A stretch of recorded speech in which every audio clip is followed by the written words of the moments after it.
സംയുക്തമായി സംഘടിപ്പിക്കുന്ന ജിയോ ടോക്ക് സീരീസിന്റെ 7ാമത്തെ ടോക്കാണ് ഇന്ന് നടക്കുന്നത്. ഇന്ന് നമ്മോടൊപ്പം ഉള്ളത് നമ്മുടെ സ്കൂളിലെ തന്നെ അധ്യാപകനായിട്ടുള്ള ശ്രീ കൈലാസ് സാറാണ്. സാറിനെ ഈ ഒരു പരിപാടിയിലേക്ക് ഹൃദയമായി സ്വാഗതം ചെയ്യുന്നു. So, good evening, my dear students as well my colleagues. Jio talk സീരീസിൽ എന്തുകൊണ്ട് ഒരു ഇംഗ്ലീഷ് അധ്യാപകൻ എന്ന് ഞാൻ ഇതിന്റെ ഈ ടോക്കിന്റെ ഇതിനെപ്പറ്റി പ്ലാൻ ചെയ്യുന്ന സമയത്ത് ഞാൻ വിപിൻ മാഷോട് സംസാരിച്ചിട്ടുണ്ടായിരുന്നു. കാരണം വിപിൻ മാഷ് ഈ ഒരു ആശയം മുന്നോട്ട് വെച്ചപ്പോൾ എന്നോട് മുന്നേ പറഞ്ഞിട്ടുണ്ടായിരുന്നു, എപ്പോഴെങ്കിലും ഒരു ദിവസം നീ വന്നിട്ട് സംസാരിക്കണം എന്ന് പറഞ്ഞിട്ടുണ്ടായിരുന്നേ. എന്തുകൊണ്ടായിരിക്കാം വിപിൻ മാഷ് എന്നോട് പറഞ്ഞത് അങ്ങനെ? കാരണം വിപിൻ മാഷെ സംബന്ധിച്ചിടത്തോളം ജോഗ്രഫിയുടെ വ്യത്യസ്ത തലങ്ങളിലുള്ള വ്യത്യസ്ത മേഖലകളിൽ അവരുടെ നൈപുണ്യം എസ്റ്റാബ്ലിഷ് ചെയ്ത, തെളിയിച്ച എന്നല്ല, എസ്റ്റാബ്ലിഷ് ചെയ്ത ആളുകളുമായിട്ട് വളരെയധികം പരിജ്ഞാനമുണ്ട്. പിന്നെ വൈ ഐ ആം എന്ന് ഞാൻ ചിന്തിച്ചിട്ടു. അതിന്റെ ഉത്തരം സത്യം പറയാൻ ഈ വേളയിലും എനിക്ക് കിട്ടിയിട്ടില്ല. എന്നെ സംബന്ധിച്ചിടത്തോളം എനിക്ക് ആശ്വാസജനകമായ ഒരു കാര്യം എന്താന്ന് ചോദിച്ചു കഴിഞ്ഞാൽ, ഈ അടുത്തായിട്ട് ഞാൻ വായിച്ച ഒരു പുസ്തകത്തിൽ നിന്ന് വായിച്ച ഒരു കാര്യം, geography the father of geography എന്ന് പറഞ്ഞിട്ട് പറയാൻ കുറച്ച് ബുദ്ധിമുട്ടുള്ള ഒരു ഗ്രീക്ക് മാത്തമറ്റീഷ്യന്റെ പേരാണ് ഞാൻ കണ്ടത്. എറാത്തോസ്തനീസ് എന്ന് പറയുന്ന ഒരു മാത്തമറ്റീഷ്യനെയാണ് ജിയോഗ്രഫിയുടെ ഫാദറായിട്ട് കണക്കാക്കുന്നത് എന്നുള്ള ഒരു വായന ഞാൻ നടത്തിയിട്ടുണ്ട്. ഇപ്പോഴും എനിക്കത് സത്യമാണോ അല്ലയോ എന്നുള്ള കാര്യമാണ്. ഒരു മാത്തമറ്റീഷ്യനെ നിങ്ങൾ ജിയോഗ്രഫിയുടെ ഫാദറായിട്ട് കണക്കാക്കുന്നുണ്ട് എങ്കിൽ അതിനർത്ഥം ആ ഒരു വിഷയത്തിന്, ആ ഒരു ഡിസിപ്ലിന് എത്രമാത്രം ഫ്ലെക്സിബിലിറ്റി ഉണ്ട് എന്നാണ് നമ്മളോട് പറയുന്നത്. വളരെ ഫ്ലെക്സിബിൾ ആയ ഒരു ഡിസിപ്ലിൻ മാത്രമേ, വളരെ ഫ്ലെക്സിബിൾ ആയ ഒരു സബ്ജക്റ്റിന് മാത്രമേ തികച്ചും വ്യത്യസ്തമായ ആളുകളെ അതിനകത്തേക്ക് കൊള്ളാൻ കഴിയും. വെള്ളം പോലെ water is so flexible.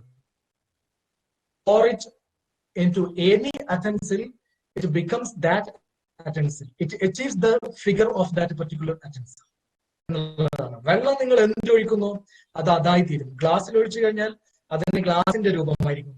പ്ലേറ്റിലാണ് ഒഴിക്കുന്നതെങ്കിൽ plate ആയി അതൊരു കുളത്തിലായിരിക്കും, അതിന്റെ ഷേപ്പായിരിക്കും. അപ്പൊ അത് ജോഗ്രഫിയുടെ വിശാലതയാണ്. ഒപ്പം ജോഗ്രഫിയുടെ പെഡഗോജി പരിശോധിക്കുന്ന സമയത്ത് നമ്മൾക്ക് മനസ്സിലാക്കാൻ പറ്റുന്ന ഒരു കാര്യം, അതിനകത്ത് ഭയങ്കരമായ ഇന്റർ ഡിസിപ്ലിനറി അപ്രോച്ചുകളുടെ വലിയൊരു സാധ്യത ജോഗ്രഫി എന്ന് പറയുന്ന ഒരു സബ്ജക്റ്റിനകത്തുണ്ട്. എനിക്ക് യഥാർത്ഥത്തിൽ തീരെ ഇഷ്ടമില്ലാത്തൊരു സബ്ജക്ട് വേറൊന്നും കൊണ്ടല്ല, എനിക്കുണ്ടായ മുൻ അനുഭവങ്ങൾ, എന്നെ ജോഗ്രഫി പഠിപ്പിച്ച അധ്യാപകരുടെയോ അല്ലെങ്കിൽ ഞാൻ പഠിച്ച രീതിയിലുള്ള ചില തെറ്റായ കാര്യങ്ങളോ എന്നെ ജോഗ്രഫിയിൽ നിന്ന് ഒരുപാട് അകറ്റിയിട്ടുണ്ടായിരുന്നു.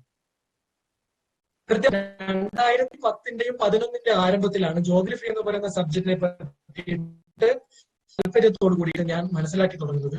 നമ്മുടെ സുഹൃത്തായ, നമ്മുടെ കൊളീഗായിരിക്കുന്ന വിപിൻ മാഷിന്റെ കൂടെ സദാസമയം നടന്ന് ജോഗ്രഫിയുമായിട്ട് അറിഞ്ഞപ്പോഴാണ് ജോഗ്രഫിയെ നമ്മൾക്ക് ജീവിതത്തിൽ നിന്നും മാറ്റി നിർത്താൻ പറ്റില്ല എന്ന് മനസ്സിലാക്കി തുടങ്ങുന്നത്. വീണ്ടും ഞാൻ ആലോചിക്കുന്നു എന്തുകൊണ്ട് ഞാൻ എന്നുള്ളത്. എനിക്ക് തന്നിരിക്കുന്ന ടോപ്പിക്ക് നിങ്ങൾ കണ്ടിട്ടുണ്ടാകും, ഭൂമിശാസ്ത്രമാണ്. യാത്രയും ഭൂമിശാസ്ത്രവും. യാത്രയും ഭൂമിശാസ്ത്രവും എന്ന് പറയുമ്പോൾ എന്റെ മനസ്സിലേക്ക് ആദ്യം കയറി വരുന്ന ഡയലോഗിന് ഹിറാക്ലിറ്റസിന്റെ no man ever steps in the sea. ഒരു വ്യക്തിക്കും ഒരു പുഴയിൽ 2 തവണ കുളിക്കാൻ കഴിയില്ല എന്നുള്ള ആ ഒരു മഹത് വചനമാണ്. കാരണം ഒരു തവണ നിങ്ങൾ കുളിച്ച് കയറുമ്പോഴേക്കും പുഴ മാറിയിട്ടുണ്ടാകും, ഒപ്പം കുളിച്ച വ്യക്തിയും മാറിയിട്ടുണ്ടാകും എന്നാണ് വിശാലമായ അർത്ഥത്തിൽ ഹെറാക്ലിറ്റസ് നമ്മളോട് പറഞ്ഞിട്ടുള്ളത്. No men ever steps in the same river twice. എങ്കിൽ യാത്രയുടെ ഭൂമിശാസ്ത്രവുമായി ബന്ധപ്പെട്ടിട്ട് സംസാരിക്കുന്ന വേളയിൽ ഒരു പക്ഷേ ഈ ജിയോ ടോക്ക് സീരീസുമായി ബന്ധപ്പെട്ടിട്ട് ഇത്രയും കാലം നിങ്ങൾ കേട്ടുകൊണ്ടിരുന്ന ഫിസിക്കൽ ജിയോഗ്രഫിയെ പറ്റിയിട്ടോ ഹ്യൂമൻ ജിയോഗ്രഫിയെ പറ്റിയിട്ടോ അല്ല എൻവിറോൺമെന്റൽ ജിയോഗ്രഫിയെ പറ്റിയിട്ടായിരിക്കില്ല എനിക്ക് നിങ്ങളോട് സംവദിക്കാനുണ്ടാവും. ഒരു പക്ഷേ കൾച്ചറൽ ജിയോഗ്രഫിയെ പറ്റിയിട്ടും എക്കണോമിക് ജിയോഗ്രഫിയെ പറ്റിയിട്ടും historical geography, political geography, rural geography എന്നൊക്കെ പറയുന്ന അതിന്റെ വ്യത്യസ്തമായ, ഞാൻ അറിയാതെ അല്ലെങ്കിൽ ഒരു സാധാരണക്കാരൻ അറിയാതെ അയാളുടെ ഉള്ളിലേക്ക് സ്വായത്തമാക്കപ്പെട്ട, പഠിക്കപ്പെട്ടതല്ല, സ്വായത്തമാക്കപ്പെട്ട ഭൂമിശാസ്ത്രത്തിന്റെ ചില വഴികളിലൂടെ ആയിരിക്കാം ഒരു പക്ഷെ എനിക്ക് നിങ്ങളോട് സംസാരിക്കാനുണ്ടാവും. ഭൂമിശാസ്ത്രത്തിന്റെ വ്യത്യസ്തമായിരിക്കുന്ന ഈ ഒരു സാധ്യതകൾ നമ്മുടെയും ജീവിതത്തിൽ നമ്മൾ അറിയാതെ വലിയ സ്വാധീനം ചെലുത്തിക്കൊണ്ടിരിക്കുന്നുണ്ട്. വലിയ സ്വാധീനം ചെലുത്തിക്കൊണ്ടിരിക്കുന്നുണ്ട്. ജോഗ്രഫിയെ നമുക്ക് നമ്മുടെ ജീവിതത്തിൽ നിന്ന് മാറ്റി നിർത്തിക്കൊണ്ട് സംസാരിക്കാൻ കഴിയില്ല. ഞാൻ ഒരു വലിയ യാത്രികനാണെന്നൊന്നും ഞാൻ ഒരിക്കലും അവകാശപ്പെട്ടില്ല. But I like travelling. യാത്ര ഇഷ്ടമുള്ള ആളാണ്. കുറച്ചൊക്കെ ഇന്ത്യയിൽ ഉടനീളം യാത്ര ചെയ്തിട്ടുണ്ട്. പല മാർഗേന യാത്ര ചെയ്തിട്ടുണ്ട്. ട്രെയിനിൽ യാത്ര ചെയ്തിട്ടുണ്ട്, റോഡ് മാർഗം യാത്ര ചെയ്തിട്ടുണ്ട്, ആകാശമാർഗം യാത്ര ചെയ്തിട്ടുണ്ട്.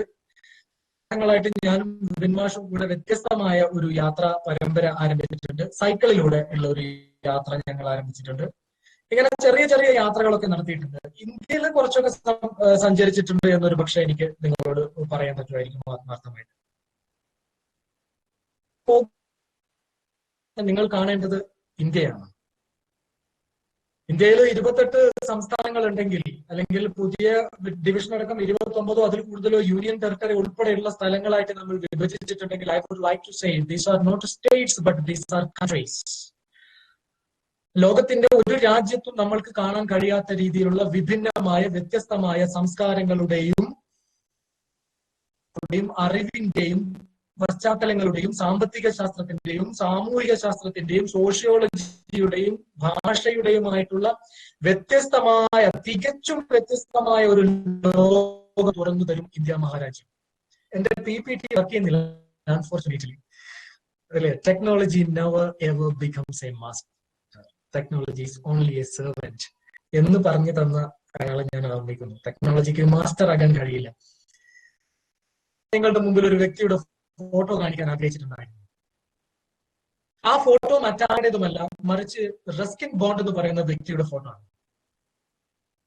റസ്കിൻ ബോണ്ട് എന്ന് പറയുന്ന British Indian Anglo Indian writer ആയിരിക്കുന്ന, basically a person who hails from Britain but at the same time residing in India, and he is an Indian writer. We can very proudly say. അറിയാത്തവരായിട്ട് ആരും ഇതിനകത്ത് ഉണ്ടാകില്ല എന്നാണ് ഞാൻ വിചാരിക്കുന്നത്.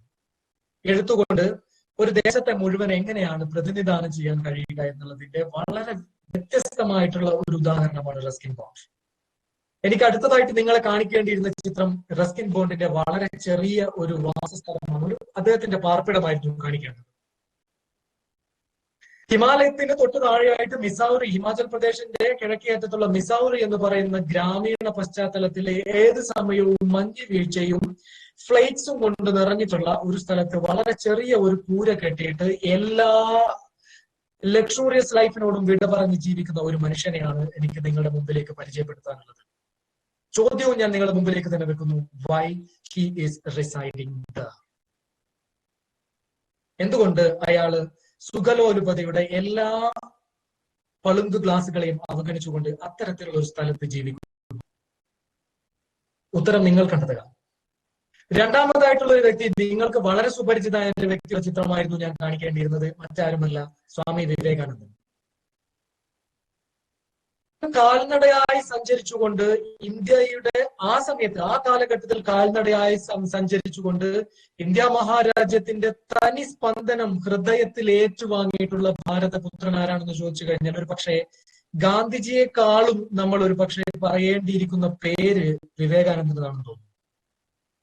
വിവേകാനന്ദൻ കൊളംബോ മുതൽ അൽമോറ വരെ സഞ്ചരിച്ചുകൊണ്ട് നടത്തിയിരിക്കുന്ന പ്രഭാഷണ പരമ്പരകൾ ഒരു പക്ഷേ വിദ്യാർത്ഥികൾക്കും നമ്മൾ അധ്യാപകർക്കും ഒരു വലിയ മുതൽക്കൂട്ട് തന്നെയാണ്. നമ്മളൊരു പക്ഷെ വിവേകാനന്ദനെ വായിക്കുന്നുണ്ടാവുക ഒരു ചിക്കാഗോ പ്രസംഗത്തിലൂടെ ആയിരിക്കാം, അല്ലെങ്കിൽ കേരളം സന്ദർശിച്ച സമയത്ത് കേരളം ഒരു ഭ്രാന്താലയമാണ് എന്ന് പറഞ്ഞ ഒരു ഡയലോഗിലായിരിക്കാം നമ്മൾ അദ്ദേഹത്തെ അറിയുന്നത്. അദ്ദേഹത്തെ അറിയണമെങ്കിൽ ഒരു പക്ഷെ നമ്മൾ ആരംഭിക്കേണ്ടതുണ്ട് കൊളംബോ മുതൽ അൽമോറ വരെ സഞ്ചരിച്ച്, അധികം സഞ്ചാര സ്വാതന്ത്ര്യം പോലും ഉണ്ടാകാത്ത ഒരു കാലഘട്ടത്തിൽ കാൽനടയായി സഞ്ചരിച്ചുകൊണ്ട് പ്രബോധന പരമ്പരകൾ നടത്തിയ വിവേകാനന്ദനെ പറ്റിയിട്ട് നമ്മൾ അറിയേണ്ടതുണ്ട്. അങ്ങനെയുള്ള ഒരു വ്യക്തിയാണ് ചിക്കാഗോയിൽ പോയിട്ട് നമ്മൾ അറിയുന്ന എന്റെ പ്രിയ സഹോദരങ്ങളെ സഹോദരികളെ എന്ന് പറഞ്ഞിട്ടുള്ള പ്രസംഗം നടത്തിയിരിക്കുന്നത്. ചിത്രം കൂടെ ഞാൻ നിങ്ങൾക്ക് വേണ്ടി കാത്തു വെച്ചിട്ടുണ്ടായിരുന്നു എന്റെ പ്രിയ സുഹൃത്തുക്കളെ. അതൊരു പക്ഷേ നിങ്ങൾക്ക് അത്ര സുപരിചിതനല്ലാത്ത മറ്റൊരു വ്യക്തിയുടേതായിരുന്നു. APS അലുവാലിയ എന്ന് പറഞ്ഞിരിക്കുന്ന ഒരു സിഖുകാരന്റെ ചിത്രമായിരുന്നു എനിക്ക് നിങ്ങളുടെ മുമ്പിലേക്ക് വെക്കാനുണ്ടായിരുന്നത്. APS Ahluwalia, the summit within എന്ന് പറയുന്ന അതിഗഹനമായ മനോഹരമായ, നിങ്ങൾ ഓരോരുത്തരും നിർബന്ധമായും വായിച്ചിരിക്കേണ്ട ഒരു പുസ്തകത്തിന്റെ രചയിതാവ് APS അലുവാലിയ. വ്യക്തിയാണ്, ആംപ്യൂട്ടഡ് ആണ്. അദ്ദേഹത്തിന്റെ ജോലി സംബന്ധമായ ഒരു വേളയില്, അതിസാഹസികമായ ഒരു വേളയിൽ അയാൾക്ക് കാൽ നഷ്ടപ്പെടുന്നുണ്ട്. തളർന്നു പോകാതെ എവറസ്റ്റ് കൊടുകൂടി കീഴടക്കിയ മഹാനായ വ്യക്തിത്വത്തിന്റെ പേര് അലുവാലിയ. ശൃംഗങ്ങളിൽ എത്തുന്നതിന് തൊട്ടു താഴെയുള്ള ക്യാമ്പില് ഏതാണ്ട് 20 ദിവസം മഞ്ഞിനോട് മല്ലിട്ട് ഒരു ചെറിയ ടെന്റിനകത്ത് 4 പേർ നിന്നിട്ട് ശക്തമായ അവലാൻഷ്, ഹിമപാതം ഉണ്ടായിട്ട് സകലതും നഷ്ടപ്പെട്ടു പോകുന്നു. പിറ്റേ ദിവസം കയറാനുള്ള ഓക്സിജൻ ടാങ്ക് വരെ ഇല്ലാതായി പോകുന്നു. എന്നിട്ട് തളർന്നു പോകില്ല എന്ന് ഉറപ്പിച്ചു പറഞ്ഞുകൊണ്ട് അവിടെ അവൈലബിൾ ആയിട്ടുള്ള അയാളുടെ കയ്യിൽ ഭക്ഷണം കഴിക്കാൻ വേണ്ടിയിട്ട് കരുതി വെച്ചിരിക്കുന്ന സ്പൂണും അതേപോലുള്ള പാത്രങ്ങളും ഒടുക്കം എവിടുന്നോ കിട്ടിയ ഒരു പിക്കാസും മറ്റൊക്കെ എടുത്തുകൊണ്ട് നഷ്ടപ്പെട്ടു പോയ ഓക്സിജൻ ക്യാബിന് വേണ്ടിയിട്ട് തിരഞ്ഞ് ഒടുക്കം കണ്ടെത്തി അത് ചുമലിൽ വെച്ച് കെട്ടിയിട്ട് യാത്ര ചെയ്ത് എവറസ്റ്റിന്റെ ഏറ്റവും ടോപ്പിലെത്തിയിരിക്കുന്ന അലുവാലിയ.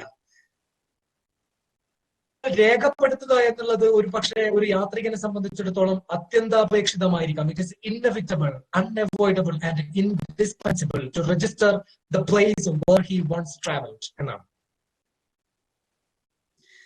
ഏറ്റവും ടോപ്പില് -33°C നിൽക്കുന്ന സമയത്ത് അയാളുടെ കയ്യിൽ ഉണ്ടായിരുന്ന കടം വാങ്ങിക്കൊണ്ടുപോയ ക്യാമറ വർക്ക് ചെയ്യുന്നില്ല.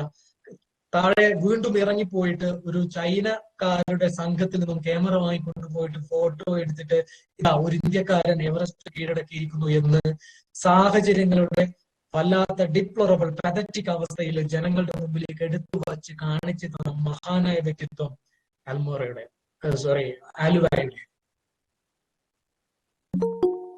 വ്യക്തിത്വങ്ങളെ പറ്റിയിട്ടായിരുന്നു എനിക്ക് നിങ്ങളോട് തുടക്കത്തിൽ സംസാരിക്കേണ്ടിയിരുന്നത്. Unfortunately the digital device cheated me. Joshi ചതിച്ചായ എന്ന് മമ്മൂട്ടി അദ്ദേഹത്തിന്റെ ഏതൊരു സിനിമയിൽ പറഞ്ഞിട്ടുണ്ട്. അതുപോലെ ചതിക്കപ്പെട്ടതാണ്. ഉസ്താദ് ബിസ്മില്ല ഖാൻ എന്ന് പറയുന്ന ഒരു വ്യക്തിയെ ഒരു പക്ഷേ ഇതിനകത്തുള്ള ആളുകൾ കേട്ടിട്ടുണ്ടാകും. ഉസ്താദ് ബിസ്മില്ല ഖാൻ, ഷഹനായി വായിക്കുന്ന ബിസ്മില്ല ഖാൻ, പട്ടിണിയും പരിവട്ടവുമായിട്ട് നടന്ന ഉസ്താദ് ബിസ്മില്ല ഖാൻ. ഉസ്താദ് ബിസ്മില്ല ഖാനോട് ലണ്ടൻ ട്രിനിറ്റി സ്കൂൾ ഓഫ് മ്യൂസിക്കിലെ പ്രൊഫസർമാർ, വിദ്യാർത്ഥികളടങ്ങുന്ന സംഘം ഇവിടെ വന്നപ്പോ ചോദിക്കുന്നുണ്ട്, സാർ പോരി, ഞങ്ങളോടൊപ്പം പോരി, എന്തിനാ ഈ ഗംഗയുടെ തീരത്ത് ഇരുന്നിട്ട് ഇത് വായിക്കാൻ പറ്റും, നിങ്ങൾ വാ ഞങ്ങളോടൊപ്പം പോരി എന്ന് പറയുന്നു. പട്ടിണിയും പരിവട്ടവും ഉടുതുണിക്കും മറുതുണിയും ഇല്ലാത്ത നമ്മുടെ ഷഹനായി വാദകനായിരിക്കുന്ന ഉസ്താദ് ബിസ്മില്ല ഖാൻ പറഞ്ഞൊരൊറ്റ മറുപടിയുള്ളൂ, വരാം, കൂടെ അങ്ങോട്ടേക്ക് കൊണ്ടുവരണം എന്നാണ്. ഞാനീ പറഞ്ഞിരിക്കുന്ന വ്യക്തിത്വങ്ങൾ മുഴുവൻ ആ വ്യക്തിത്വങ്ങളാകുന്നത് എല്ലാം ജിയോഗ്രഫിക്കൽ ആസ്പെക്റ്റിലൂടെ മാത്രമാണ്. സംബന്ധിച്ചിടത്തോളം അദ്ദേഹത്തിന്റെ സംഭാവനകളായിരിക്കുന്ന ഏതാണ്ട് 73ഓളം അയാളുടെ നിർമ്മിതികളായിരിക്കുന്ന സംഗീതശാസ്ത്ര രേഖകൾ അയാൾ സൃഷ്ടിച്ചിരിക്കുന്നത്. വിവേകാനന്ദ ഇന്നറിയപ്പെടുന്ന രീതിയിൽ പ്രശസ്തനായ വിവേകാനന്ദനെ ആയി തീർന്നത് ഇന്ത്യ മഹാരാജ്യത്തിലുടനീളം കാൽനടയായിട്ട് സഞ്ചരിച്ച ഭൂഗോളങ്ങളെ, ഭൂപടങ്ങളുടെ രേഖാശാസ്ത്രങ്ങളെ കാൽ തുമ്പുകൾ കൊണ്ട് അളന്നു തിട്ടപ്പെടുത്തി സഞ്ചരിച്ചതുകൊണ്ടാണ്. റസ്കിൻ ബോണ്ട് രോഗമറിയപ്പെടുന്ന എഴുത്തുകാരനായിട്ട് തീർന്നത് മറിച്ച് വേറൊരു കാരണം കൊണ്ടല്ല, മറിച്ച് അയാൾ അത്രമാത്രം പ്രകൃതിയുമായിട്ട്, ഭൂമിയുമായിട്ട് ഇണങ്ങിച്ചേർന്ന് ഒത്തുചേർന്ന് ജീവിച്ചൊരു വ്യക്തിയായതുകൊണ്ടാണ്.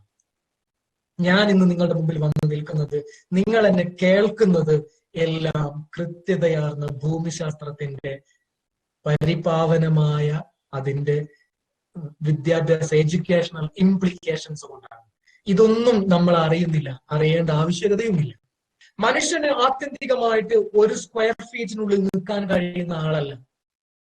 ാണ് കോവിഡ് പാൻഡമിക് ഏറ്റവും കൂടുതൽ ഉപയോഗിച്ചിരിക്കുന്ന വേർഡ് തന്നെ സോഷ്യൽ ഡിസ്റ്റൻസിങ് എന്ന വാക്കാണ്. Social distancing, highly geographical term.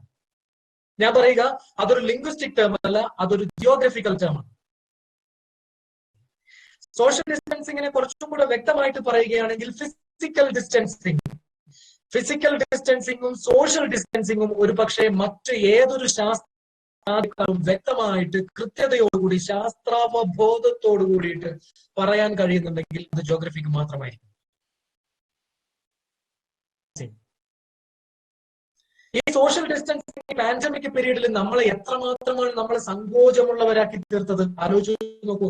മാനസികമായിട്ട് ഏറ്റവും കൂടുതൽ പ്രക്ഷുബ്ധത അനുഭവിച്ച ഒരു കാലഘട്ടത്തിലൂടെയാണ് നമ്മൾ കടന്നുപോയിക്കൊണ്ടിരിക്കുന്നത്. വിദ്യാർത്ഥികൾ മാത്രമല്ല, കഴിഞ്ഞ 2 വർഷത്തെ ഡാറ്റകൾ പരിശോധിച്ചു കഴിഞ്ഞാൽ മനസ്സിലാക്കുക കേരളത്തിൽ 142ഓളം വിദ്യാർത്ഥികൾ ഹയർ സ്റ്റഡീസ് നടന്ന വിദ്യാർത്ഥികൾ ആത്മഹത്യ ചെയ്തിട്ടുണ്ടെന്നാണ്. സോഷ്യൽ ഡിസ്റ്റൻസിങ്, ഫിസിക്കൽ ഡിസ്റ്റൻസിങ്, ഉള്ളിലകപ്പെട്ടു പോയി. മനുഷ്യൻ ഒരിക്കലും ഉള്ളിലകപ്പെട്ട് നിൽക്കാൻ പറ്റില്ല. ജീവജാലങ്ങൾക്കൊന്നും തന്നെ 90% വരുന്ന ജീവജാലങ്ങൾക്കൊന്നും തന്നെ ഉള്ളിലകപ്പെട്ട് ജീവിക്കാൻ കഴിയില്ല. അവരോട് അവരുടെ ഇന്നർ ഗോ ഔട്ട് എന്നാണ് അല്ലെ നമ്മൾ പറയാറില്ലേ, ഒന്ന് ഫ്രഷ് ആവട്ടെ. ഹോസ്പിറ്റലിൽ പോയി കഴിഞ്ഞാൽ നമ്മൾ പറയാം എങ്ങനെങ്കിലും ഒന്ന് ഇവിടെ നിന്ന് പുറത്ത് കടന്നു കിട്ടിയാൽ മതിയായിരുന്നു അല്ലെ. നമ്മുടെ ഉള്ള് എല്ലായ്പ്പോഴും പുറമേക്കുള്ള ഒരു വലിയ വിശാലമായ ഒരു പാത ആഗ്രഹിക്കുന്നുണ്ട്. മനുഷ്യൻ ഒറ്റനായിട്ട് ജീവിച്ച വ്യക്തിയാണ്, ഒറ്റനായിരുന്നു മനുഷ്യൻ. കാലഘട്ടങ്ങൾ നിങ്ങൾ മനസ്സിലാക്കുകയാണെങ്കിൽ നിങ്ങൾ മനസ്സിലാക്കും. ഒരുപക്ഷെ നിങ്ങൾ ഹെറാറിയുടെ പുസ്തകങ്ങൾ ഹോമോ ഡിയോസോ ഹോമോ സാപ്പിയൻസോ ഒക്കെ വായിക്കുമ്പോൾ നിങ്ങൾക്ക് മനസ്സിലാകും എന്തുകൊണ്ട് മനുഷ്യൻ കലക്റ്റീവായിട്ട് ജീവിക്കാൻ തുടങ്ങി എന്നുള്ളത്. മനുഷ്യൻ ബേസിക്കലി കലക്റ്റീവായി ജീവിക്കുന്ന ആളല്ല. ബേസിക്കലി അങ്ങനെ ആയിരുന്നില്ല മനുഷ്യൻ. മനുഷ്യൻ എന്ന് പറയുന്നത് നോമാഡിക് ആയിരുന്നു. നോമാഡിക് മറ്റൊരു സ്ഥലത്തേക്ക്, ഒരു സ്ഥലത്ത് നിന്ന് മറ്റൊരു സ്ഥലത്തേക്ക്. എങ്ങനെയാണ് ഒരു സ്ഥലത്ത് നിന്ന് മറ്റൊരു സ്ഥലത്തേക്ക് ഗോളാന്തരങ്ങളിലൂടെ യാത്ര ചെയ്യുന്നത് എന്നൊക്കെ നമ്മൾക്ക് മനസ്സിലാക്കണമെങ്കിൽ എന്റെ മുമ്പിലേക്ക് ഒരു ഒറ്റ ഉദാഹരണം മാത്രമേ ഉള്ളൂ. 2 വർഷം മുമ്പ് ഞാൻ നടത്തിയ ഒരു യാത്രയുണ്ടായിരുന്നു ആൻഡമാൻ നിക്കോബാർ ഐലൻഡിലേക്ക്. ഐലൻഡിലേക്ക് ഞങ്ങൾ ഏതാണ്ട് 13 ദിവസത്തെ ഒരു യാത്ര നടത്തിയപ്പോ 13 ദിവസത്തോളം അതിൽ 11 ദിവസവും നമ്മൾ ആൻഡമാനിലാണ് ചെലവഴിച്ചത്. ആൻഡമാൻ ദ്വീപ് സമൂഹങ്ങളിലാണ് പോയത്. ഒരു സ്ഥലത്തേക്ക് നമുക്ക് പോകാൻ പറ്റുന്നില്ല, നിക്കോബാർ ഏരിയയിലേക്ക് പോകാൻ പറ്റുന്നില്ല. ചോദിച്ചപ്പോ പറഞ്ഞിരിക്കുന്നത് സെന്റിനൽസിന്റെ മാഷയെ പോയിക്കൂടാ, ജീവൻ വേണ്ടേ, വീട്ടിലേക്ക് ബോഡി എങ്കിലും എത്തണ്ടേ, സെന്റിനൽസിന്റെ അടുത്ത് നിങ്ങൾക്ക് പോകാൻ കഴിയില്ല എന്നാണ്. വിഭാഗത്തെ പറ്റിയിട്ട് ഒരു പക്ഷെ നിങ്ങൾ പഠിച്ചു നോക്കൂ, മനസ്സിലാക്കി നോക്കൂ. ഇപ്പോഴും ശാസ്ത്രാവബോധമില്ലാത്ത, ഇപ്പോഴും സാംസ്കാരികമായിട്ടോ സാമൂഹികമായിട്ടോ യാതൊരു പരിഷ്കൃതമായ ചിന്തയുമില്ലാതെ ഇരുളടഞ്ഞ അധ്യായങ്ങളിൽ മാത്രം ജീവിക്കുന്ന, മത്സ്യങ്ങളെ വേട്ടയാടിയിട്ട് അതിന് പച്ചയോടെ കഴിക്കുന്ന ഒരു കൂട്ടം ആളുകൾ ഇപ്പം കൃത്യമായിട്ട് പറഞ്ഞാൽ ഏതാണ്ട് 142ഓളം ആളുകളെ ഉള്ളൂ എന്നാണ് എനിക്ക് മനസ്സിലായത്, ആ യാത്രയിൽ മനസ്സിലായത്. ഇപ്പോൾ ഒരു പക്ഷേ സ്ഥിതിയൊന്നും അറിയില്ല, ഞാൻ വായിച്ചിട്ടില്ല പിന്നീട് അതിൽ കൂടുതലായിട്ട്. അവരെ കണ്ടു കഴിഞ്ഞാൽ നിങ്ങൾക്ക് മനസ്സിലാകും മനുഷ്യന്റെ എത്രമാത്രം വൈജാത്യമുള്ള ജീവിതമാണ് മനുഷ്യൻ നയിക്കുന്നത് എന്നുള്ളത്. നോമാഡിക്കാണ് മനുഷ്യൻ, ഒരു സ്ഥലത്ത് നിന്ന് മറ്റൊരു സ്ഥലത്തേക്കാണ്. നിയാൻഡർത്താൾ വരയിലുള്ള മനുഷ്യനെ പറ്റി പഠിച്ചു കഴിഞ്ഞാലും ഹാരപ്പൻ സംസ്കാരത്തിലുള്ള മനുഷ്യനെ പറ്റി പഠിച്ചു കഴിഞ്ഞാലും എന്തിനെ അധികം പറയുന്നു, നമ്മൾ ഈ ഭാഗത്തുള്ള ഇവിടെയുള്ള മനുഷ്യനെ പറ്റി പഠിച്ചു കഴിഞ്ഞാലും നമ്മൾക്ക് കാണാൻ കഴിയും മനുഷ്യൻ നോമാഡിക്കാണ് എന്നുള്ളത്. സഞ്ചരിച്ചുകൊണ്ടേയിരിക്കും. സഞ്ചരിക്കാനുള്ള ത്വര നമ്മൾ ഓരോരുത്തരിലുമുണ്ട്. സഞ്ചാരം നമ്മൾക്ക് നിഷേധിക്കുക എന്ന് പറഞ്ഞു കഴിഞ്ഞാൽ കവിയുടെ ഭാഷയിൽ ബന്ധനം ബന്ധനം കാഞ്ചനക്കൂട്ടിലും ബന്ധനം തന്നെയാണ് അല്ലെ. സ്വർണത്തിന്റെ കൂട്ടിലാണെങ്കിൽ അത് ബന്ധനം തന്നെയാണ്. എല്ലാം നമ്മളോട് നമ്മുടെ ഉള്ളിലേക്ക് പറയുന്നത് പുറത്തേക്ക് പോകുക, പുറത്തേക്ക് പോകുക. പുറത്തേക്ക് പോകുമ്പോൾ മാത്രമേ നമ്മളുടെ അകം വിശാലമാകുള്ളൂ. അതാണ് നിങ്ങൾ പുറത്തേക്ക് പോയിക്കൊണ്ടേയിരിക്കണം.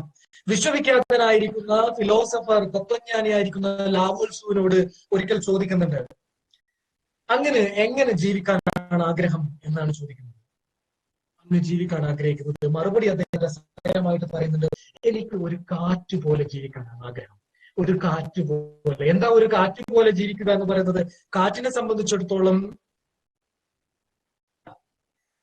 അതിരുകളില്ല, എല്ലായ്പ്പോഴും ഇങ്ങനെ സഞ്ചരിച്ചുകൊണ്ടിരിക്കുന്ന ഒന്നാണ്.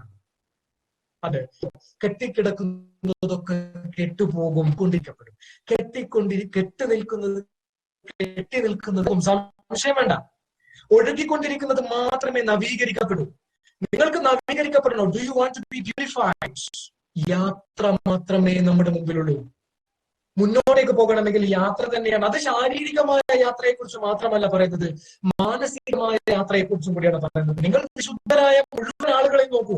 വിശുദ്ധരെന്ന് നമ്മൾ പറയുന്ന ബുദ്ധനെ എടുത്തു നോക്കൂ, നിങ്ങൾ യേശുദേവനെ എടുത്തു നോക്കൂ, മുഹമ്മദിനെ എടുത്തു നോക്കൂ, ഇതാമനെയോ കൃഷ്ണനെയോ ആരെ വേണമെങ്കിലും നിങ്ങൾ എടുത്തു നോക്കൂ. നിങ്ങളുടെ മതവിശ്വാസത്തിലുള്ള ആരെ വേണമെങ്കിലും. ഏറ്റവും അവസാനമായിട്ട് നമ്മുടെ കേരളത്തിലെ ശ്രീ നാരായണ ഗുരുദേവനെ എല്ലാവരും സഞ്ചാരികളാണ്, ഇരുന്നവരാണ് ഇവർ, ഒരു സ്ഥലത്ത് നിന്നവരല്ല. അങ്ങനെ കൃത്യമായിട്ടുള്ള ഒരു സഞ്ചാരത്തിലൂടെ അവർ ആർജിച്ചെടുത്തിട്ടുള്ള അറിവുകളിലൂടെയാണ് പിന്നീട് ആശയങ്ങളും അവരുടെ സംഭാവനകളും നമ്മളിലേക്ക് എത്തിച്ചേർന്നത്. വിദ്യാഭ്യാസപരമായിട്ട് നമ്മളെ ഓരോരുത്തരെയും ഇന്നും അത് പുൽകിക്കൊണ്ട് ഇരിക്കുന്നത്. ഞാൻ ഒരു സ്ഥലത്ത് തന്നെ ജീവിക്കുകയാണെങ്കിൽ സംഭവിക്കുക, എനിക്ക് എന്റേതായ ചില ശരികൾ മാത്രം ഉണ്ടാകും. എന്റെ സംസ്കാരത്തിൽ എനിക്ക് എന്റേതായ ചില ശരികൾ ഉണ്ടാകും. എന്റേതായ ശരികൾ എന്ന് പറയുന്നത് എന്റെ ഭൂപ്രദേശം നൽകുന്ന ശരികളാണ്. എന്റെ ഭൂപ്രദേശത്തിന്റെ ശരികൾ നിങ്ങളുടെ ഭൂപ്രദേശത്തിന്റെ ശരികളായിരിക്കണമെന്ന് യാതൊരു നിർബന്ധവുമില്ല. എന്റെ ഭൂപ്രദേശമാണ് എന്റെ സ്വഭാവ സൃഷ്ടി, അല്ലെ? എന്റെ സ്വഭാവ സൃഷ്ടി എന്റെ ഭൂപ്രദേശമാണ്. എന്ന് പറയുന്ന മമ്മൂട്ടിയുടെ ഒരു അതിന്റെ പേരെന്തോ, മമ്മൂട്ടി മയക്കുന്ന വ്യക്തി ഉറക്കെയാണ്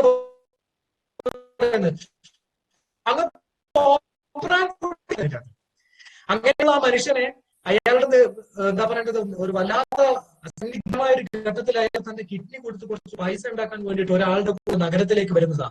നഗരത്തിന്റെ ചെറിയ വളച്ചുകെട്ടിയ പ്രദേശത്ത് നിർമ്മിച്ച അമ്പരചുംബികളായ ഫ്ലാറ്റുകളിൽ ഒതുങ്ങിപ്പോയ ജീവിതത്തിൽ അയാൾ ഉറക്കെ സംസാരിക്കുമ്പോൾ ആളുകൾക്ക് ഉണ്ടാകുന്ന ബുദ്ധിമുട്ട്, ഉറക്കെ സംസാരിക്കുന്നത് ആ കഥാപാത്രം ആ ഭൂപ്രദേശത്ത് നിന്നുള്ളതുകൊണ്ടാണ്. ആ ഭൂപ്രദേശമാണ് അയാളുടെ സംസാരത്തെ അങ്ങനെയാക്കി തീർത്തത്. ജിയോഗ്രഫിക്ക്, ഭൂമിശാസ്ത്രത്തിന് വ്യക്തിയുടെ ഭാഷ, വ്യക്തിയുടെ സ്വഭാവം, വ്യക്തിയുടെ ജീവിത രീതി, വ്യക്തിയുടെ ആഹാര രീതി, വ്യക്തിയുടെ വസ്ത്രധാരണം, വ്യക്തിയുടെ പാർപ്പിട നിർമ്മാണം, അങ്ങനെ വ്യക്തിയുടെ ശ്വാസഗതി പോലും കൃത്യമായി നിർണ്ണയിക്കുന്നുണ്ട്. വ്യക്തിയുടെ ശ്വാസഗതി പോലും നിർണ്ണയിക്കുന്നു. ഇന്ത്യയുടെയും പാകിസ്ഥാന്റെയും അതേപോലെ തന്നെ നേപ്പാളിന്റെ ഒരു ചെറിയ ഭാഗത്തിന്റെയും ഇടയിൽ ഒരു പ്രത്യേക ജനവിഭാഗം താമസിക്കുന്നുണ്ട്. വംശജർ അവരാണ് നമ്മൾ അവകാശപ്പെടുന്നത്, യഥാർത്ഥ ആര്യവംശജർ. ഒരു തവണ മാതൃഭൂമിയുടെ യാത്രയിൽ അത് വന്നിട്ടുണ്ടായിരുന്നു. അവിടെ മനോഹരമായ ഒരു കാര്യം, ഞാൻ അതിന്റെ ഏതാണ്ട് അരികു വരെയുള്ള സ്ഥലങ്ങളിലേക്ക് യാത്ര ചെയ്തിട്ടുണ്ട്. ആ സമയത്ത് അവിടെ ഭയങ്കരമായ ഒരു ടെൻഷൻ ഉള്ളത് കൊണ്ടാണ്, ടെററിസ്റ്റ് ടെൻഷൻ ഉള്ളത് ഞങ്ങൾക്ക് പോകാൻ പറ്റില്ല. ഞങ്ങൾ പോകണമെന്ന് വെച്ച സ്ഥലമായിരുന്നു. ആ സ്ഥലത്തിന്റെ പ്രത്യേകത എന്താന്ന് പറഞ്ഞു കഴിഞ്ഞാൽ 70 വയസ്സുള്ള സ്ത്രീകൾ ഗർഭിണികളാകുന്ന സ്ഥലം, മനുഷ്യന്റെ ആയുസ് 100-ൽ കൂടുതലുള്ള സ്ഥലം, ചെറുപ്പക്കാരെയും പ്രായമുള്ളവരെയും മധ്യവയസ്കരെയും വൃദ്ധരെയും നിങ്ങൾക്ക് തിരിച്ചറിയാൻ കഴിയില്ല. ഭയങ്കര സൗന്ദര്യമുള്ള, ശാരീരികമായിട്ട് ഒരു ഒടിവും ചതവും പറ്റാത്ത മനുഷ്യർ ജീവിക്കുന്ന സ്ഥലം. ആളുകൾ പറയുന്നത് യഥാർത്ഥ ആര്യന്മാർ അവരാണ്. ഇപ്പോഴും ജർമ്മനിയിൽ നിന്ന് ആളുകൾ, ആര്യ സുപ്രമസിയിൽ വിശ്വസിക്കുന്ന ആളുകൾ ഭൂപടങ്ങൾ താണ്ടിയിട്ട്, ഭൂഗോളങ്ങൾ താണ്ടിയിട്ട്, രാജ്യങ്ങൾ താണ്ടിയിട്ട് അവിടെ വരാറുണ്ട്. രഹസ്യമായിട്ട് അവിടെയുള്ള സ്ത്രീകളിൽ ഗർഭധാരണം നടത്തിയിട്ട് അവരുടെ വംശത്തെ നിലനിർത്താൻ വേണ്ടി ശ്രമിച്ചുകൊണ്ടിരിക്കുന്നു. നോക്കൂ സുഹൃത്തുക്കളെ, എങ്ങനെയാണ് ഭൂമിശാസ്ത്രം മനുഷ്യ ജീവിതത്തിന്റെ മാനവികതയിലേക്ക് പുതിയ പുതിയ വിത്തുകൾ പാകുന്നത് എന്നുള്ളത്. പറയാനുള്ളത് ഒരിക്കലും കാർട്ടോഗ്രഫിയെ പറ്റിയിട്ടല്ല. എനിക്ക് നിങ്ങളോട് പറയാനുള്ളത് ഫിസിക്കൽ ജോഗ്രഫിയിൽ ഉപയോഗിക്കുന്ന ലാറ്റിറ്റ്യൂഡിനെ പറ്റിയിട്ടോ ലോഞ്ചിറ്റ്യൂഡിനെ പറ്റിയിട്ടോ അത് ഉപയോഗിക്കുന്ന വ്യത്യസ്തമായിരിക്കുന്ന ഉപകരണങ്ങളെ പറ്റിയിട്ടോ അല്ല, മറിച്ച് മനുഷ്യനെ മനുഷ്യനാക്കുന്ന ഭൂമിശാസ്ത്രത്തിന്റെ യഥാർത്ഥ രക്തശുദ്ധിയെ പറ്റിയിട്ടാണ് സംസാരിക്കാനുള്ളത്. നിങ്ങൾക്ക് ലഭിക്കണമെങ്കിൽ നിങ്ങൾ നിങ്ങളുടെ കൂപമണ്ഡൂകാവസ്ഥയിൽ നിന്ന്, ഞാൻ ജീവിക്കുന്നതാണ് ലോകം എന്ന് പറയുന്നതിൽ നിന്ന് തട്ടിമാറ്റിക്കൊണ്ട് ഉയർത്തെഴുന്നേറ്റുകൊണ്ട് നിങ്ങൾ സ്വതന്ത്രമായിട്ടുള്ള സഞ്ചാരങ്ങൾ നടത്തേണ്ടതുണ്ട്, യാത്രകൾ നടത്തേണ്ടതുണ്ട്. ആ യാത്രകളെ കേവലം വീഗാലാൻഡിലേക്ക് പോകുന്ന യാത്രകളായിട്ട് ദയവ് ചെയ്ത്, അത് യാത്രയല്ല.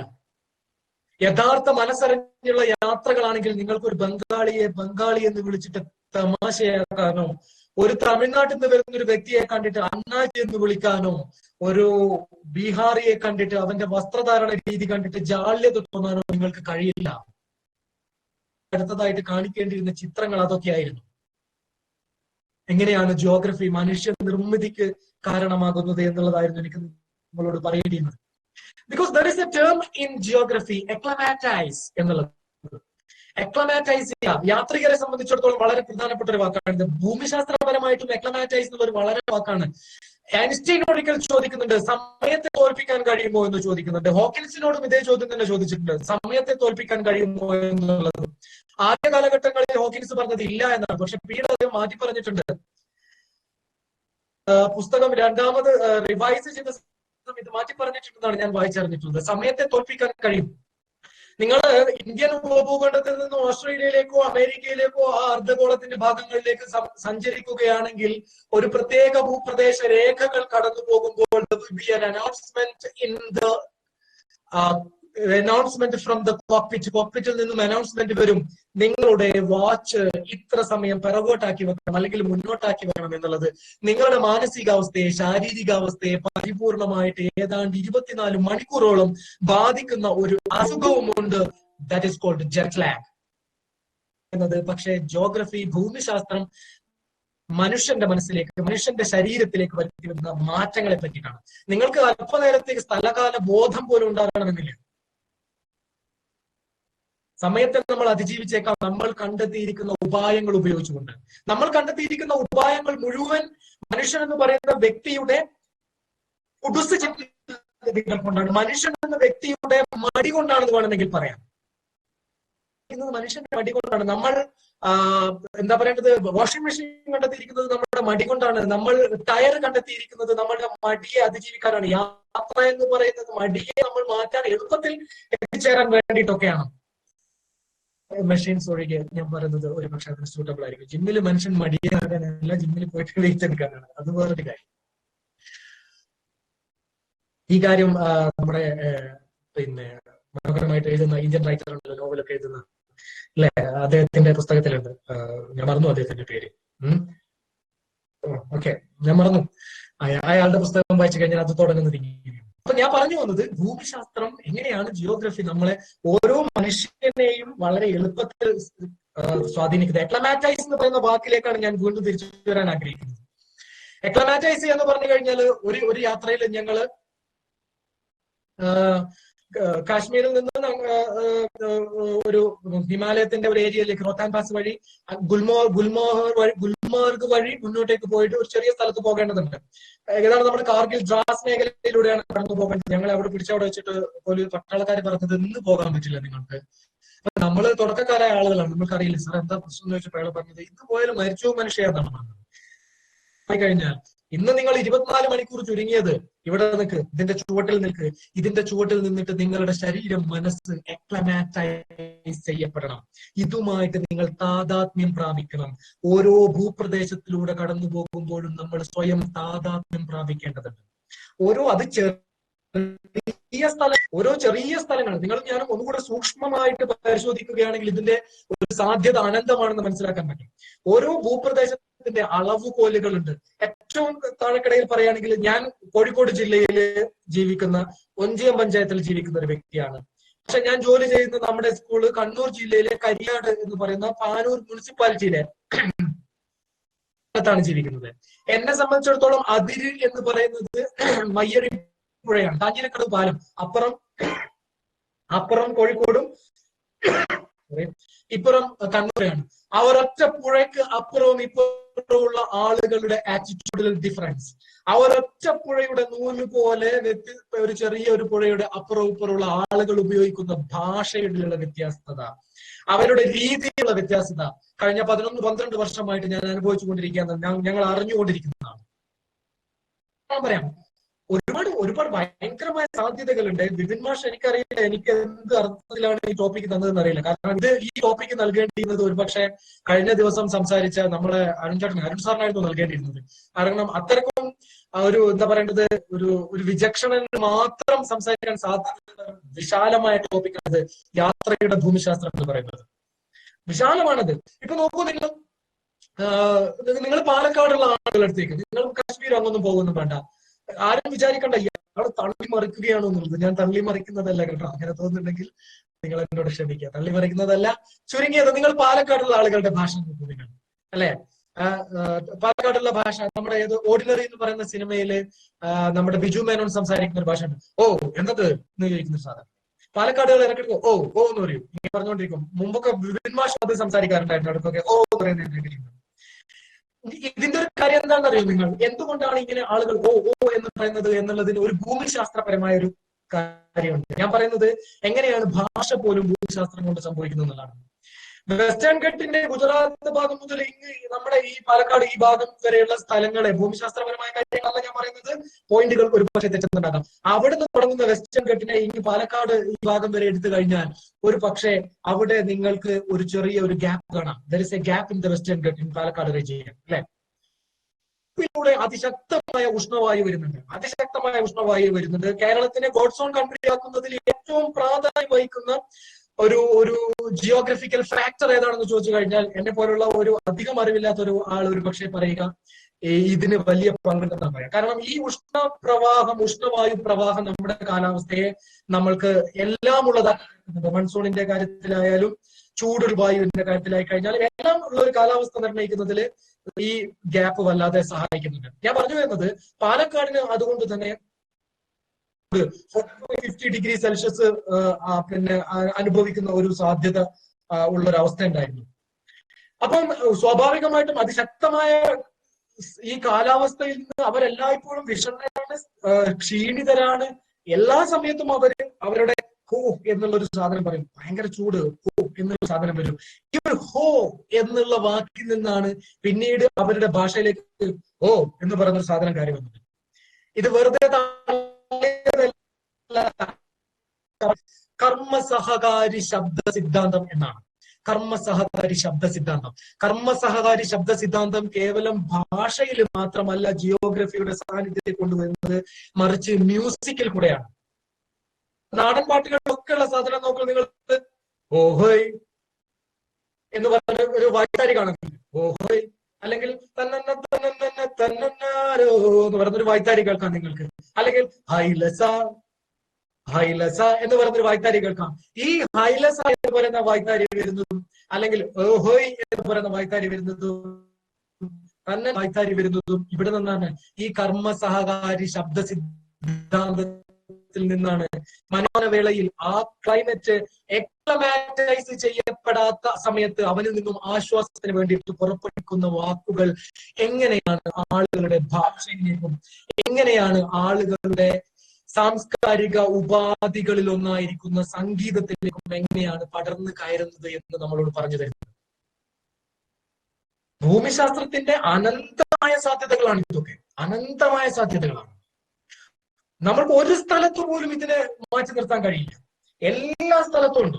എല്ലാ സ്ഥലത്തും ഉണ്ട്. പല മതസാരമേകം എന്ന് ശ്രീനാരായണ ഗുരുവിനെ കൊണ്ട് പറയിപ്പിച്ചത് ഭൂമിശാസ്ത്രമാണെന്നാണ് ഞാൻ പറയുന്നത്. പല മതസാരമേകം, എല്ലാ മതങ്ങളുടെയും സാരം ഏകമാണ് എന്ന് പറഞ്ഞിട്ടുണ്ട് അദ്ദേഹം. എല്ലാ മതങ്ങളുടെയും സാരം ഏകമാണെന്ന് അദ്ദേഹത്തിന് പറയാൻ കഴിഞ്ഞത് വ്യത്യസ്ത സ്ഥലങ്ങളിലേക്കുള്ള യാത്രകൾ നടത്തിയപ്പോഴാണ്. സ്ഥലങ്ങളിൽ പോയപ്പോൾ ആളുകളെ മനസ്സിലാക്കാൻ കഴിഞ്ഞപ്പോഴാണ്. അല്ലെ? നിങ്ങൾ നോക്കൂ, പേരാമ്പ്ര ഭാഗത്തേക്ക് പോയി കഴിഞ്ഞാൽ ആളുകളുടെ സംസാര രീതി, ജീവിത രീതി മാറും. അത് കുറങ്ങളിലേക്ക് വരാം. നിങ്ങൾക്ക് എളുപ്പം മനസ്സിലാകുന്ന ഉദാഹരണങ്ങളിലേക്ക് വരാം. വസ്ത്രധാരണ രീതി നോക്കൂ. കേരളീയന്റെ വസ്ത്രധാരണ രീതി നോക്കൂ. നിങ്ങൾ രാജസ്ഥാനികളുടെ വസ്ത്രധാരണ രീതി നോക്കൂ. പരിപൂർണമായിട്ടും മൂടി പുതച്ചു നിൽക്കുന്ന വസ്ത്രധാരണ രീതി. മനുഷ്യന്റെ വികാസത്തില് വസ്ത്രധാരണ രീതിക്ക്, സാംസ്കാരികമായ മുന്നേറ്റത്തില് വസ്ത്രധാരണ രീതിക്ക് എത്രമാത്രം പ്രാധാന്യമുണ്ട് എന്നൊരു പക്ഷേ ചരിത്രബോധമുള്ളവർക്ക് മനസ്സിലാക്കുന്നത്. അതേസമയം നിങ്ങൾ ഇങ്ങോട്ടേക്ക് ഒരു കാശ്മീർ ഭാഗത്തേക്ക് വന്നു കഴിഞ്ഞാൽ വൂളൻ ക്ലോത്തുകളാണ് ഉപയോഗിക്കുന്നത്. അല്ലെ? വൂളൻ ക്ലോത്തുകൾ ഉപയോഗിക്കുന്നത് അവിടുത്തെ ഭൂമിശാസ്ത്രപരമായുള്ള പ്രത്യേകതയാണ്.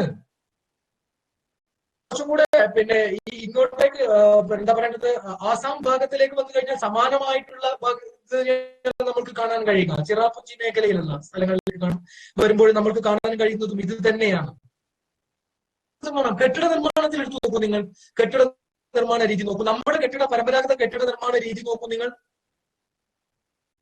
എങ്ങനെയാണ് വാസ്തുശില്പ ശാസ്ത്രം ഭൂമിശാസ്ത്രപരമായിട്ട് സംയോജനത്തിന് വിധേയമാകുന്നത് എന്ന് നോക്കൂ നിങ്ങൾ. നിങ്ങൾ ഒരുപക്ഷെ കാനഡയിലുള്ള അതല്ലെങ്കിൽ അതുപോലെയുള്ള രാജ്യങ്ങളില് സ്വിറ്റ്സർലാൻഡിലുള്ള വാസ്തു ശില്പ ചാതുരികൾ പരിശോധിച്ച് നോക്കും. എല്ലാത്തിനും ഒരുപക്ഷെ ഒരു 85° സ്ലാന്റിങ് കാണാം. ശക്തമായ ഹിമപാതത്തിൽ നിന്ന് രക്ഷപ്പെടാൻ വേണ്ടിയിട്ട് നിർമ്മിക്കപ്പെട്ടിരിക്കുകയാണ് ബിൽഡിങ്ങുകൾ. ആ തരത്തിലാണ് ഇത്. The buildings in which man are dwelling in a way are decided by the factors of ഭൂമിശാസ്ത്രമാണ് നമ്മളോട് പറയുന്നത്. നമ്മുടെ കേരളത്തിൽ ഇപ്പോൾ നിർമ്മിച്ചുകൊണ്ടിരിക്കുന്ന കൊളോണിയൽ കൺസ്ട്രക്ഷന്റെ ഭാഗമായിട്ട് നിർമ്മിച്ചുകൊണ്ടിരിക്കുന്ന വീടുകൾ യഥാർത്ഥത്തിൽ നമ്മുടെ ഭൂമിശാസ്ത്രത്തിന് യോജ്യമായതേ അല്ല സുഹൃത്തുക്കളെ. എന്തുകൊണ്ടാണ് വീഴുന്നത് എന്ന് പരിശോധിക്കേണ്ടിയിരിക്കുന്നു നമ്മൾ. കേരളത്തിലെ കെട്ടിടങ്ങൾ എന്തുകൊണ്ട് തകരുന്നു?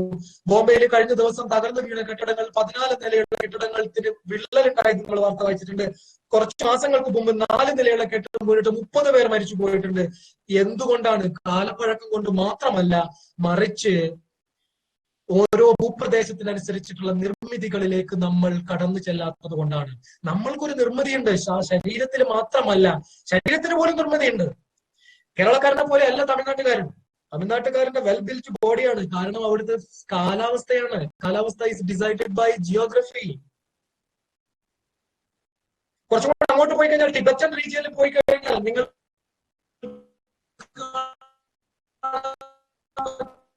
മേഖലയിൽ പോയി കഴിഞ്ഞാൽ മൃതകളുടെ ആളുകളെ കാണാം. എന്ത് കാലം, എന്തുകൊണ്ടാണ് നമ്മൾക്ക് ഇംഗ്ലീഷുകാരെ പോലെ സംസാരിക്കാൻ പറ്റാത്തത് എന്ന് ചോദിച്ചു കഴിഞ്ഞാൽ ഒറ്റ ഉത്തരമേ ഉള്ളൂ. അറിവില്ലായ്മ കൊണ്ടല്ല. ഇംഗ്ലണ്ടിലെ ഏറ്റവും നല്ല അധ്യാപകർ ആരാണെന്ന് ചോദിച്ചു കഴിഞ്ഞാൽ മലയാളികളാണെന്നാ കേട്ടോ പറയാം. ഇന്ത്യൻ ടീച്ചേഴ്സ് ആർ അവൈലബിൾ എന്നുള്ള ബോർഡുള്ള സ്ഥലങ്ങളുണ്ട് ബ്രിട്ടനിൽ, അമേരിക്കയിൽ, ഇംഗ്ലണ്ടില്. Indian teachers are available. കാരണം ഇന്ത്യയിലെ പ്രത്യേകിച്ച് വിശേഷ മലയാള കേരളത്തിലെ ആളുകളുള്ള സ്ഥലങ്ങളുണ്ട്, വിദ്യാഭ്യാസ സ്ഥാപനങ്ങളുണ്ട് അവരുടെ. എന്നിട്ട് നമ്മൾക്ക് ഒരു എന്താ പറയാ, ഒരു ഉള്ളിലൊരു ബോധമുണ്ട്, ഇത് ശരിയല്ല, നമ്മുടെ ഇംഗ്ലീഷ് ശരിയല്ല എന്നുള്ളത്. നമ്മൾക്ക് അവർ പറയുന്നത് പോലെ അനുകരിക്കാൻ പറ്റാത്തത്, അനുകരണമാണ് വേറൊന്നുമല്ല, അനുകരിക്കാൻ പറ്റാത്തതിന്റെ ഒരുപാട് കാരണങ്ങളിൽ ഒന്ന് കാലാവസ്ഥയാണ്. തണുപ്പുള്ള രാജ്യങ്ങളിലെ മനുഷ്യന്റെ ചുണ്ടിന്റെ വികാസം വളരെ കുറവായിരിക്കും. അതുകൊണ്ട് തന്നെ ഔഷ്ഠ്യ ശബ്ദങ്ങൾ, റിട്രോഫ്ലെക്സീവ് സൗണ്ടുകൾ പ്രൊഡ്യൂസ് ചെയ്യുന്നതിൽ നമുക്ക് ഭയങ്കരമായ ബുദ്ധിമുട്ടുകൾ ഉണ്ടാകും. പാലറ്റൽ സൗണ്ടുകൾ പ്രൊഡ്യൂസ് ചെയ്യുന്നതിൽ ബുദ്ധിമുട്ടുണ്ടാകും. ഇതെല്ലാം ജിയോഗ്രഫിയാണ്, എല്ലാം ഭൂമിശാസ്ത്രം. ഇതിനകത്ത് നിന്ന് നമ്മൾക്ക് ഒരു സ്ഥലത്തു പോലും നമ്മൾക്ക് മാറി നിൽക്കാൻ പറ്റില്ല എന്നുള്ളതാണ്. എല്ലാ സ്ഥലവും ഭൂമിശാസ്ത്രത്തിന്റെ ഭാഗമായിട്ട് തന്നെയാണുള്ളത്. എനിക്കറിയില്ല, സമയം അതിക്രമിച്ചു തോന്നുന്നു അല്ലേ വിപിൻ മാഷെ? നമുക്ക് വൈൻഡപ്പ് ചെയ്യാനായോ? നമുക്ക് വൈൻഡപ്പ് ചെയ്യാം. ഓക്കെ. അല്ല, ഇത് പറയലാണെങ്കിൽ ഇങ്ങനെ നമുക്ക് ഇങ്ങനെ പറഞ്ഞു പോകാൻ പറ്റും. പക്ഷെ അതെന്താ പറയുന്നത്, when it becomes gassing process, it will be quite difficult for the listeners to have an attention. 4 minute പറയാനുള്ളത് നമുക്ക് വൈൻഡപ്പ് ചെയ്യാമെന്ന് തന്നെയാണ് ഞാൻ വിചാരിക്കുന്നത് സുഹൃത്തുക്കളെ. അപ്പോ പറയാനുള്ളത് ഇത്ര മാത്രം. മനുഷ്യനിർമ്മിതിയില് മനുഷ്യന്റെ യഥാർത്ഥ മനുഷ്യനാകുന്നതിൽ, നിങ്ങൾ അധ്യാപകനാകട്ടെ, നിങ്ങൾ കർഷകനാകട്ടെ, നിങ്ങളൊരു ബാർബർ ആകട്ടെ, നിങ്ങളൊരു തുന്നൽക്കാരനാകട്ടെ, നിങ്ങൾ ഒരു എഞ്ചിനീയർ ആകട്ടെ, ഡോക്ടർ ആകട്ടെ, ആരുമാകട്ടെ, ആത്യന്തികമായിട്ട് നല്ല മനുഷ്യനാകുകയാണ് വേണ്ടത്. നല്ല മനുഷ്യ നിർമ്മിതിക്ക് ആദ്യം വേണ്ടത് നല്ല തുറവിയാണ് വേണ്ടത്. മാനസികമായിട്ടുള്ള തുറവി ഉണ്ടാകണം നമ്മൾക്ക്. മാനസികമായ തുറവികൾ നമ്മൾക്ക് ലഭിക്കുന്നത് നമ്മളുടെ ഒരു ഷെല്ലിൽ നിന്ന്, അല്ലെ, ഒരു പ്യൂപ്പയെ പോലെ നമ്മൾ ഇങ്ങനെ നമ്മുടെ സുഖലോലുപതയുടെ ഷെല്ലിൽ ഇങ്ങനെ ഒളിച്ചു ചുരുങ്ങി കിടക്കുന്നുണ്ട്. ആ ഷെല്ലുകളെ പൊളിച്ചെറിഞ്ഞുകൊണ്ട്, സോൺ ബ്രേക്ക് ചെയ്തുകൊണ്ട് ലോകത്തിന്റെ മുമ്പിലേക്ക് നമ്മൾ പോകേണ്ടതുണ്ട്. നമ്മളുടെ കാഴ്ചകളെല്ലാം ഒരു നാളത്തിലൂടെയുള്ള കാഴ്ചകളായി ഒതുങ്ങിപ്പോയ ഒരു കാലഘട്ടത്തിലാണ് നമ്മൾ ജീവിക്കുന്നത്. ഒരു നാളത്തിലൂടെയുള്ള കാഴ്ചകളുടെ പ്രശ്നം, അതിന്റെ കാഴ്ചപ്പുറത്തുള്ള ചെറിയ ഹോൾസ് പുറമെയാണ്. തിരിച്ചാണ് വേണ്ടത്. നമ്മൾ മുന്നിലേക്കാണ് പോകുന്നത്. ഒരു മൈക്ക കെട്ടിയാൽ എങ്ങനെയുണ്ടാകുക, അതുപോലെയാണ് വേണ്ടത്. വിശാലതയിലേക്ക് നമ്മൾ ഇറങ്ങി ചെല്ലണം. നിങ്ങൾ ഉള്ളുകൊണ്ട്, ശരീരം കൊണ്ട് നടത്തുന്ന ഓരോ യാത്രയും നിങ്ങളെ മാനസികമായ വികാസത്തിലേക്ക് നയിക്കും. അത് യഥാർത്ഥത്തിൽ അത് സാധ്യമാകുന്നത് ജിയോഗ്രഫിക്കൽ പ്രോസസ് ഒന്നുകൊണ്ട് മാത്രമാണ്. ജോഗ്രഫി എന്ന് പറയുന്ന, ഭൂമിശാസ്ത്രം എന്ന് പറയുന്ന ഒരു ശാസ്ത്ര ശാഖയ്ക്ക് മനുഷ്യനിർമ്മിതിയിൽ എത്രമാത്രം പ്രാധാന്യമുണ്ട് എന്നാണ് ഈ കുറച്ചു നേരം കൊണ്ട് ഞാൻ നിങ്ങളോട് പറയാൻ ശ്രമിച്ചത്. പുസ്തകങ്ങളിലായി കഴിഞ്ഞാലും മനുഷ്യൻ നിർമ്മിച്ച വായ്മൊഴി, മനുഷ്യൻ പാടി നടക്കുന്ന പാട്ടുകളിലായി കഴിഞ്ഞാലും മനുഷ്യന്റെ ഭാഷയിലായിക്കോട്ടെ, മനുഷ്യന്റെ വസ്ത്രധാരണങ്ങളിലായിക്കോട്ടെ, നേരത്തെ ഞാൻ സൂചിപ്പിച്ചതുപോലെ മനുഷ്യന്റെ നിശ്വാസങ്ങളിലായിക്കോട്ടെ, ഭൂമിശാസ്ത്രം നമ്മൾ പിന്തുടർന്നു കൊണ്ടേയിരിക്കുന്നുണ്ട്. നമ്മൾക്കതിനകത്ത് നിന്ന് ഒരു രക്ഷയില്ല, മാറി നിൽക്കാൻ നമ്മൾക്ക് കഴിയില്ല. ഭൂമിശാസ്ത്രത്തെ, ആ ശാസ്ത്രശാഖയെ അറിഞ്ഞും അറിയാതെയും മനസ്സാ ഉണർന്നുകൊണ്ട് മുന്നോട്ടേക്ക് നടക്കാൻ നമ്മൾക്ക് കഴിയട്ടെ. മനുഷ്യന്റെ അറിവിൽ നിന്നും തിരിച്ചറിവിലേക്ക് നമ്മൾക്ക് പോകാൻ കഴിയട്ടെ. കുടുസതയിൽ നിന്ന്, കുടുസായി പോയ ചിന്താഗതിയിൽ നിന്ന് വിശാലമായ ചിന്താഗതിയിലേക്ക് ഉള്ള ഒരു തുറവിയാകട്ടെ നമ്മുടെ ജീവിതം. എല്ലാവർക്കും സ്നേഹമസനമായ ജീവിതം ഉണ്ടാകട്ടെ, സമാധാനത്തിന്റെ പാതയിലേക്ക് യാത്രകൾ നയിക്കാൻ കഴിയട്ടെ എന്ന് മാത്രം ആശംസിച്ചുകൊണ്ട് ഇത്ര നേരം എന്നെ കേട്ടിരുന്ന ഓരോരുത്തർക്കും ഹൃദയത്തിന്റെ ഭാഷയിൽ സ്നേഹം, നമസ്കാരം.